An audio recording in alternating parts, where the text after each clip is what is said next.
Guarantee ಮೂಲಕವೇ ಲೋಕ ಗೆಲ್ಲೋಕೆ ಕಾಂಗ್ರೆಸ್ ರಣತಂತ್ರವನ್ನ ಹೆಣಿತಾ ಇದೆ. ಮಲೆನಾಡು ಶಿವಮೊಗ್ಗದಲ್ಲಿ ಯುವ ನಿಧಿ ಚಾಲನೆಗೆ ಅಂತಿಮ ಹಂತದ ಸಿದ್ಧತೆ ಆಗ್ತಾ ಇದೆ. ನಾಳೆ ಯುವ ನಿಧಿಗೆ ಚಾಲನೆಯನ್ನ ನೀಡಲಿದ್ದಾರೆ ಸಿಎಂ ಸಿದ್ದರಾಮಯ್ಯ. ನಗರದ ಫ್ರೀಡಂ ಪಾರ್ಕ್ನಲ್ಲಿ ಯುವ ನಿಧಿ ಕಾರ್ಯಕ್ರಮಕ್ಕೆ ಸಿದ್ಧತೆ ಆಗ್ತಾ ಇದೆ. ಸರ್ಕಾರದ ಸೂಚನೆಯಂತೆ ಶಿವಮೊಗ್ಗ ಜಿಲ್ಲಾಡಳಿತದಿಂದ ಭರ್ಜರಿ ತಯಾರಿಯನ್ನ ಮಾಡಲಾಗ್ತಾ ಇದೆ. ಸಚಿವ ಶರಣ ಪ್ರಕಾಶ್ ಪಾಟೀಲ್, ಮಧು ಬಂಗಾರಪ್ಪ ನೇತೃತ್ವದಲ್ಲಿ ಸಿದ್ಧತೆ ಆಗ್ತಾ ಇದೆ. ಡಿಪ್ಲೊಮಾ ಪದವೀಧರರ ಖಾತೆಗೆ ಪ್ರತಿ ತಿಂಗಳು ಒತ್ತೆ ನೀಡುವ ಯುವ ನಿಧಿ ಯೋಜನೆ ಕಾರ್ಯಕ್ರಮಕ್ಕೆ ಸುಮಾರು 1.5 ಲಕ್ಷಕ್ಕೂ ಹೆಚ್ಚು ಜನ ಸೇರುವಂತ ನಿರೀಕ್ಷೆ ಇದೆ.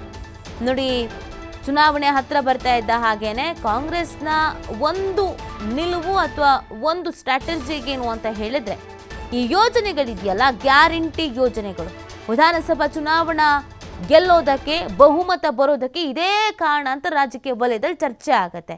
ಈ ಯೋಜನೆಗಳನ್ನು ಮುಂದಿಟ್ಕೊಂಡೇ ನಾವು ಲೋಕಸಭಾ ಚುನಾವಣೆಯನ್ನು ಕೂಡ ಎದುರಿಸೋಣ ಅಂತ ಈಗ ಯುವ ನಿಧಿ ಯೋಜನೆ ಚಾಲನೆಗೆ ಸಿದ್ಧತೆ ಆಗಿರೋದು. ಅದರಲ್ಲೂ ನೋಡಿ, ನೀವು ಪ್ಲೇಸ್ ಯಾವುದನ್ನ ಆಯ್ಕೆ ಮಾಡ್ಕೊಂಡಿದ್ದಾರೆ ಅಂತ, ಶಿವಮೊಗ್ಗ ಅಂತಂದ್ರೆ ಎಲ್ರಿಗೂ ಗೊತ್ತಿರುವಂಥ ವಿಚಾರ, ಬಿಜೆಪಿಯ ಭದ್ರಕೋಟೆ ಅಂತ ಕರೆಸ್ಕೊಳ್ಳುತ್ತೆ. ಯಡಿಯೂರಪ್ಪನವರು, ಈಶ್ವರಪ್ಪನವರು, ಈಗ ಬಿಜೆಪಿ ರಾಜ್ಯಾಧ್ಯಕ್ಷ ವಿಜಯೇಂದ್ರ ಅವರ ತವರು ಕ್ಷೇತ್ರ. ಇಲ್ಲೇನೆ ಯುವ ನಿಧಿ ಯೋಜನೆಗೆ ಚಾಲನೆಯನ್ನು ನೀಡೋದ್ರ ಮುಖಾಂತರವಾಗಿ ಯೂತ್ಸ್ ಅನ್ನ ತಮ್ಮತ್ತ ಸೆಳೆದುಕೊಳ್ಳಬಹುದು, ಯುವ ಸಮುದಾಯವನ್ನ ಕಾಂಗ್ರೆಸ್ನತ್ತ ತಿರುಗಿಸಿಕೊಳ್ಳಬಹುದು ಅನ್ನೋದು ಕೂಡ ಒಂದು ಮಾಸ್ಟರ್ ಪ್ಲಾನ್. ಆ ನಿಟ್ಟಿನಲ್ಲಿ ಈ ಯೋಜನೆಗೆ ಚಾಲನೆ ನೀಡೋದಕ್ಕೆ ಮುಂದಾಗಿರುವಂಥದ್ದು.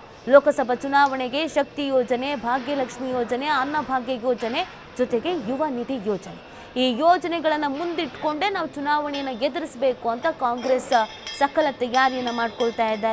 ಯುವ ನಿಧಿಯನ್ನು ಕೂಡ ಶಿವಮೊಗ್ಗದಲ್ಲೇ ಚಾಲನೆ ನೀಡಬೇಕು ಅನ್ನುವಂಥ ನಿರ್ಧಾರಕ್ಕೆ ಬಂದಿದ್ದು ಇದೇ ಕಾರಣಕ್ಕಾಗಿಯೇ. ಆ ಕಾರಣಕ್ಕಾಗಿ ಈಗ ಸಿದ್ಧತೆಗಳು ಕೂಡ ನಡೀತಾ ಇದೆ.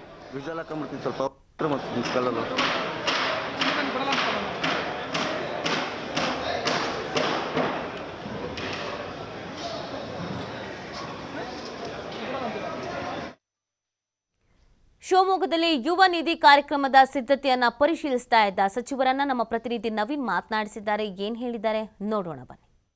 ರಾಜ್ಯ ಸರ್ಕಾರದ 5 ಗ್ಯಾರಂಟಿ ಯೋಜನೆಗಳಲ್ಲಿ ಒಂದಾದಂತಹ ಯುವ ನಿಧಿ ಯೋಜನೆಯನ್ನ ಶಿವಮೊಗ್ಗದಲ್ಲಿ ಚಾಲನೆಯನ್ನ ಕೊಡಲಾಗ್ತಿದೆ. ಜನವರಿ 12ರಂದು ಶಿವಮೊಗ್ಗದಲ್ಲಿ ಯುವ ನಿಧಿ ಯೋಜನೆಗೆ ಚಾಲನೆಯನ್ನ ಕೊಡ್ತಾ ಇದ್ದು, ಸಚಿವರು ಶಿವಮೊಗ್ಗದಲ್ಲೇ ಕೂಡ ಬೀಡನ್ನು ಬಿಟ್ಟಿದ್ದಾರೆ. ಈಗಾಗಲೇ ಸಾಕಷ್ಟು ಸಿದ್ಧತೆಗಳನ್ನು ಕೂಡ ಮಾಡ್ಕೊಳ್ತಿದ್ದಾರೆ. ಜಿಲ್ಲಾ ಉಸ್ತುವಾರಿ ಮಧು ಬಂಗಾರಪ್ಪನಿದ್ದಾರೆ. ಸರ್, ಶಿವಮೊಗ್ಗದಲ್ಲಿ ಯುವ ನಿಧಿ ಯೋಜನೆಗೆ ಚಾಲನೆಯನ್ನು ಕೊಡಲಾಗಿದೆ, ಸಾಕಷ್ಟು ಸಿದ್ಧತೆಗಳಾಗಿದೆ ಸರ್, ಏನೆಲ್ಲ ಸಿದ್ಧತೆಗಳಾಗಿದೆ ಸರ್? ಎಲ್ಲ ನೀವು ನೋಡ್ತಾ ಇದ್ದೀರಾ.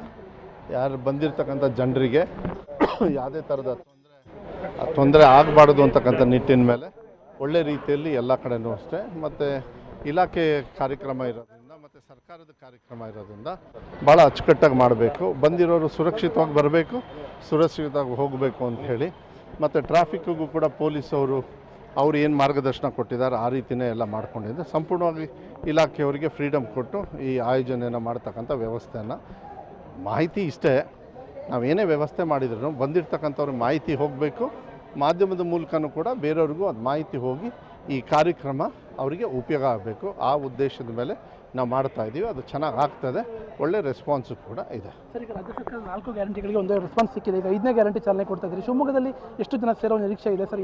ಏನೆಲ್ಲ ಆಗ್ತಿದೆ? ಒಂದು 2 ಲಕ್ಷ ಜನರು ಸೇರ್ತಾರೆ ಅಂಥೇಳಿ ವಿಶ್ವಾಸ ಇದೆ. ಎಲ್ಲರಿಗೂ ಕೂಡ ಊಟದ ವ್ಯವಸ್ಥೆ ಎಲ್ಲದೂ ಕೂಡ ಮಾಡಲಾಗಿದೆ. ಇದು ಒಂದು ಯೋಜನೆ ಅಲ್ಲ, ಇದು ಹಬ್ಬ. 4 ಯೋಜನೆ ಸಕ್ಸಸ್ ಆಗಿ ನಾವು ಜನರಿಗೆ ತಲುಪಿಸಿ ಈ 5ನೇ ಯೋಜನೆಯನ್ನು ಮೂಲಕ ಒಂದು ಹಬ್ಬದ ವಾತಾವರಣವನ್ನು, ಯಾಕೆಂದರೆ ನುಡಿದಂತೆ ನಡೀತಿರ್ತಕ್ಕಂಥ ಒಂದು ಹಬ್ಬ ಇದು. ಯಾಕೆಂದರೆ ಅದಾಗಬೇಕು, ಜನರು ಪಾರ್ಟಿಸಿಪೇಟ್ ಮಾಡಬೇಕು, ಜನರು ಹೌದು ಇದು ನಮ್ಮ ಸರ್ಕಾರ ಅಂತಕ್ಕಂಥದ್ದು ಭಾವನೆ ಬರಬೇಕು ಅಂತ ಹೇಳಿ ಇಷ್ಟು ದೊಡ್ಡ ಮಟ್ಟಕ್ಕೆ, ಅದು ವಿಶೇಷವಾಗಿ ಕುವೆಂಪು ಅವರ ಸರ್ವ ಜನಾಂಗದ ಶಾಂತಿಯ ತೋಟದ ನೆಲದಲ್ಲಿ, ಹೋರಾಟದ ನೆಲೆಯಲ್ಲಿ ಇವತ್ತು ಈ ಕಾರ್ಯಕ್ರಮವನ್ನು ಮಾಡ್ತಕ್ಕಂಥದ್ದು ಭಾಳ ಅರ್ಥಪೂರ್ಣವಾಗಿರ್ತಕ್ಕಂಥ ವಿಚಾರ. ಅದು ಸ್ವಾಮಿ ವಿವೇಕಾನಂದ ಅವರ ಜನ್ಮದಿನದ ಅಂಗವಾಗಿ ಏನು ಮಾಡ್ತಾ ಇದ್ದೀವಲ್ಲ, ಭಾಳ ಹೆಮ್ಮೆ ತರ್ತಾ ಇದೆ.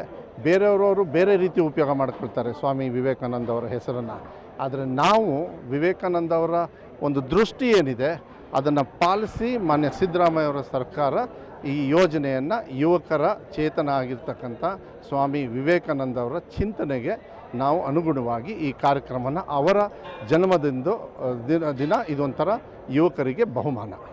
ಸರ್, ಈಗ ಶಿವಮೊಗ್ಗದಲ್ಲಿ ಚಾಲನೆ ಕೊಡ್ತಾ ಇದ್ರಿ, ನೀವು ಕೂಡ ಇಬ್ಬರು ಸಚಿವರು ಕೂಡ ಇಲ್ಲಿ ಬೀಡನ್ನು ಬಿಟ್ಟು ಸಾಕಷ್ಟು ಸಿದ್ಧತೆಗಳನ್ನ ಮಾಡ್ತಾ ಇದ್ರಿ ಸರ್. ಎಷ್ಟು ಜನ ನೋಂದಣಿಯನ್ನು ಮಾಡ್ಕೊಂಡಿದ್ದಾರೆ? ಈಗಾಗಲೇ 61,000 ನೋಂದಣಿ ಮಾಡಿದ್ದಾರೆ ಇವತ್ತಿಗೆ, ಮತ್ತು ಇನ್ನೂ ಸುಮಾರು 5 ಲಕ್ಷಕ್ಕಿಂತ ಜಾಸ್ತಿ ಯುವಕರು ನೋಂದಣಿ ಮಾಡ್ತಾರೆ ಅಂತಕ್ಕಂಥ ನಿರೀಕ್ಷೆ ಇದೆ. ಪ್ರಮುಖವಾಗಿ ಯುವ ನಿಧಿ ಬಗ್ಗೆ ಸಾಕಷ್ಟು ಯುವಕರು ನಿರೀಕ್ಷೆಯನ್ನು ಇಟ್ಕೊಂಡಿದ್ದಾರೆ. ಸರ್ಕಾರದ ಪ್ರಮುಖ ಗ್ಯಾರಂಟಿ ಯೋಜನೆಗಳಲ್ಲಿ ಇದು ಕೂಡ ಒಂದು. ಹೌದು, ಯಾಕಂದರೆ ಇದು ಈ ರಾಜ್ಯದಲ್ಲಿ ಯುವಕರಿಗೆ ವಿಶೇಷವಾಗಿ ನಾವು ಏನಾದರೂ ಕಾರ್ಯಕ್ರಮ ಕೊಡಬೇಕು ಅಂತ ಹೇಳಿ, ಮತ್ತು ಅವರಿಗೆ ನಿರುದ್ಯೋಗ ಸಮಸ್ಯೆ ಇವತ್ತು ನಮಗೆ ಭಾಳ ಒಂದು ದೊಡ್ಡ ಪಿಡುಗಾಗಿ ಕಾಡ್ತಾ ಇದೆ. ಹಾಗಾಗಿ ಯುವಕರಿಗೆ ಸಹಾಯಕ್ಕೆ ಬರಬೇಕು ಅಂತಕ್ಕಂಥದ್ದೇ ಸರ್ಕಾರದ ಸದುದ್ದೇಶ ಆಗಿದೆ. ಕೇವಲ ಯುವ ನಿಧಿ ಹಣವನ್ನು ಯುವಕರಿಗೆ ಕೊಡ್ತಕ್ಕಂಥದ್ದು ಅಷ್ಟೇ ಅಲ್ಲ, ಅವರಿಗೆ ಕೌಶಲ್ಯವನ್ನು ಕೊಟ್ಟು ಅವರಿಗೆ ಉದ್ಯೋಗನ ಕೊಡ್ತಕ್ಕಂಥ ಒಂದು ಉದ್ದೇಶ ಕೂಡ ಸರ್ಕಾರದಾಗಿದೆ.